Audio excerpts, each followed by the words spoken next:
Hi, this is the continuation of my session report of the solo campaign that I'm running featuring From the Ashes. If you haven't seen the other session reports, I'm going to put the complete playlist in the description below. I am running this campaign using Abraham's method, the method that I developed to run any adventure or campaign as a solo game master with emulated player characters. The link to that method will also be in the description. So you may remember from last time, Corvus had defeated this evil lich by the name of Vorg, and his spell, his curse, had been lifted from the region where Corvus is currently at. So those cadaverous giants that were fighting against each other stopped fighting, and now they are approaching Corvus. So I made a roll to see how Corvus would react, and I obtained Pacify Defiant skill. So I interpreted this as the following. Corvus decides to stand his ground defiantly. He thinks he's skilled enough to pacify the giants in some way. However, much to his surprise, when the giants finally got close to him in order to communicate with Corvus, they were quite thankful that he killed Vorg, the lich. This evil being was keeping the giants in a never-ending conflict through the use of his orb-powered machine. The giants were once healthy and beautiful, but centuries of fighting have left them in a noticeable state of decay and undeath.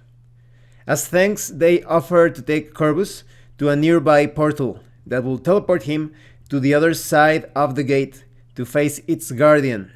Corvus accepts the offer and rides on the cadaverous palm of one of the giants to his next destination.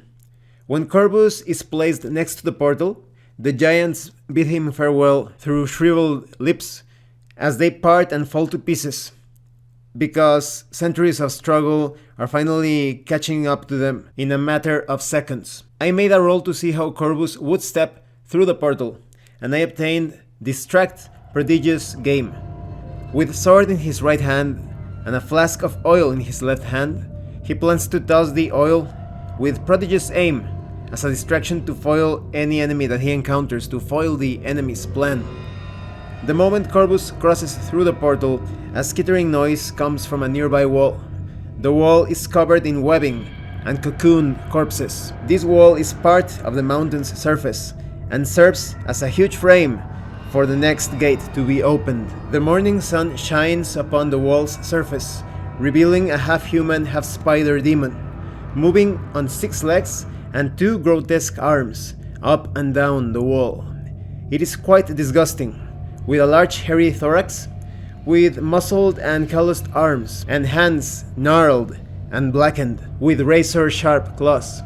Its multitude of eyes are fixed on Corvus. Its vertical teeth-filled maw drools green ichor. Corvus manages to pass his fear saving throw and wins initiative, throwing his oil flask at the creature, hitting it square in the face. This seems to irritate its eyes as it shoots a strand of web at Corvus from its abdomen, which unluckily connects and causes Corvus to fall prone. For this battle, I used the Flex AI Guidebook that I featured in a video some time ago. I'm going to put the link in the description below if you want to know more about that AI system.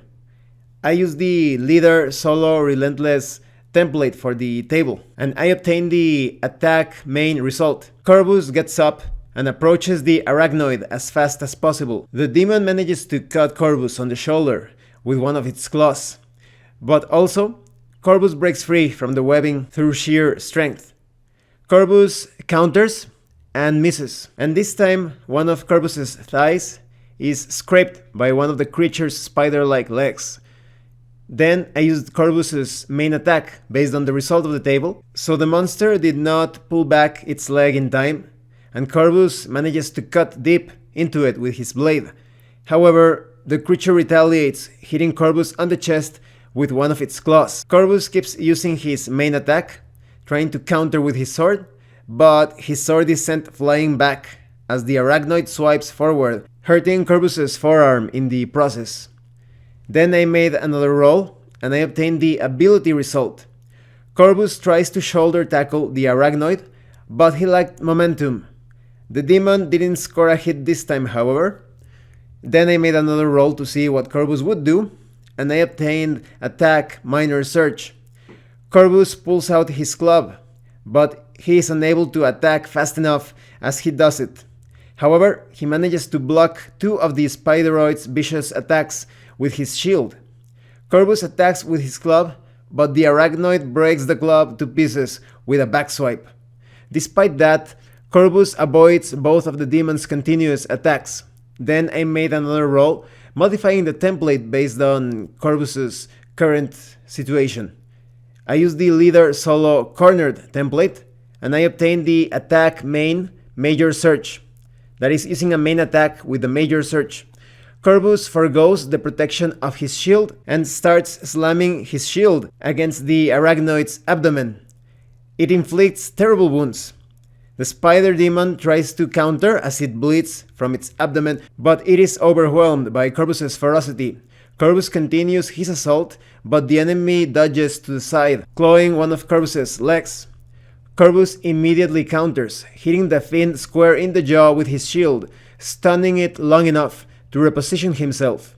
And driving his shield in the middle of the Arachnoid demon's sternum, the monster falls on its back in a disgusting dance of spasms, until its legs contort inwardly, and lays very still. Corvus absorbs the demon's souls and picks up his sword, after dislodging his shield from the Arachnoid's corpse. He spends part of his souls to unlock the gate, and ponders his next step while he bandages his wounds. Corvus decides to return to the village because he lost a few weapons during both battles with the League and the Arachnoid demon. The trek back is uneventful, thanks to the shortcuts created by opening the gates. But now Corvus must cross the swamp at night. I made a roll to see how he would try to accomplish this. I obtained Trespass Deceptive Network.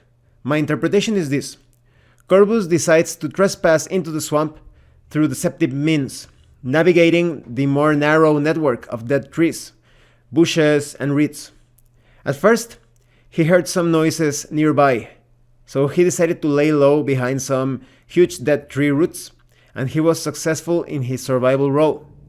And whatever made that noise passed him by. However, he wasn't so lucky during the next encounter, as he almost ran straight into a lurking Gibberling. Face to face with this grey-looking human, Corvus felt unnerved and took 1 point of stress.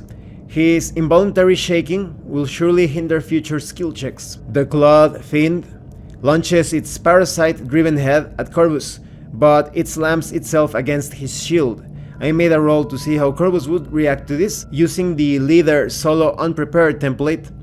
Corvus immediately cuts with his sword, despite the surprise attack. I got the result that he would attack with his main weapon, so Corvus immediately cuts with his sword, despite the surprise attack, but misses. However, his shield did cause some damage to the creature's skull because of his frayed eye. Remember that I'm using the Solo Heroes, the Black Streams Solo Heroes rule set. The monster launches its fractured head at Corvus once more. I made a roll with the leader solo fresh template, but Corvus anticipates this attack with both his sword and shield in quick succession because I obtained the major surge with the main attack, severing the worm-like parasite that holds the head aloft and crushing the host's body. After defeating this foe, Corvus continues his path through the swamp. Thankfully, he manages to cross the rest of the swamp safely. Back in town, a wandering sage identifies Corvus's wand for a small quantity of souls. It is a fireball wand. He purchases 3 healing potions from the wandering sage as well, and he buys some basic supplies from the general store. He sells the jewels that he found during this adventure. He also purchases a long bow, a 2-handed sword, and finds a large branch to use as a club. After completely resting, Corvus heads into the swamp once more. I made a roll to see how he would proceed, and I obtained Find Unclear Prophecy. I used the arrow icon on the card to complete this interpretation because it was somewhat vague. The path of Corvus is unclear. There is no prophecy to guide him. So he equips his longbow. His aim will find his target. As soon as he entered the swamp, he encountered something, a wraith. As Corvus moves through a relatively dry area, a ghostly rider gallops towards him. The sight is terrifying to behold, yet Corvus holds steady. The creature rides by trying to cut Corvus with its ghostly saber, but misses, as Corvus rolls to the side and lets an arrow loose, which hits its mark but goes straight through the wraith. Luckily, it seems that the creature is harmed by the exposure to direct sunlight, because a ray that penetrates through the thick clouds in the morning sears the wraith's arm. The wraith was careless as it charged at Corvus. This was a result of the frayed eye. I made a roll to see what would happen with the tables of Flex AI, using the Leader Solo Fresh template, using the Outmatched modifier because this wraith is quite powerful. Despite being on the same level of hit dice as Corvus, it is invulnerable to many things. I obtained Attack, Secondary, Major Surge. The wraith drives its teeth at Corvus, but he jumps back just in time, and Corvus keeps on using his bow, as it is his secondary weapon, but this time he uses his remaining magical arrow, because I obtained a Major Surge. Corvus shoots at the wraith while avoiding the attack, and the magical arrow hurts the wraith, but not as much. Corvus decides to drop his bow and pulls out the mysterious looking longsword he found near the first gate, the weapon he used against the second guardian. The wraith passes again, and this time it cuts Corvus on his shoulder, stealing his remaining souls. This wraith has the ability of stealing souls. Corvus dives low and attempts to stab the wraith's horse, taking the entity by surprise. He misses, but as the wraith tries to maneuver out of Corvus's reach, he backswings, causing the wraith to position itself directly under the sunlight, burning and dissolving in a matter of seconds. Corvus recovers some souls from the wraith, but he was displeased with his initial approach to cross the swamp. Here I'm going to use the attitude tracker that I mentioned in a previous video, and the link to that video is going to be in the description below. And Corvus considers the environment quite unfriendly, so his score on that tracker or meter goes down towards unfriendly.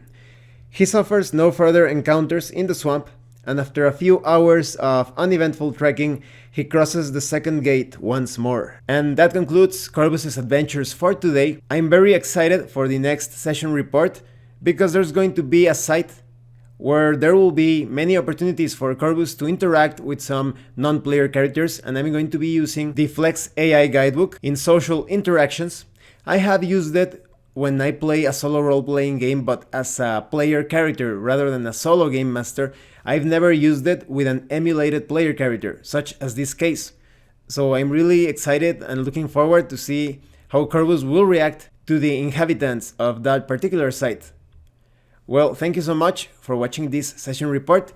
If you have any comments or questions, please let me know. And thank you so much to those that have been supporting the channel by sending Drive-Thru-RPG gift certificates. If anyone else wants to further support the channel, the information on how to do that will be in the description below. Once again, thank you, and see you later.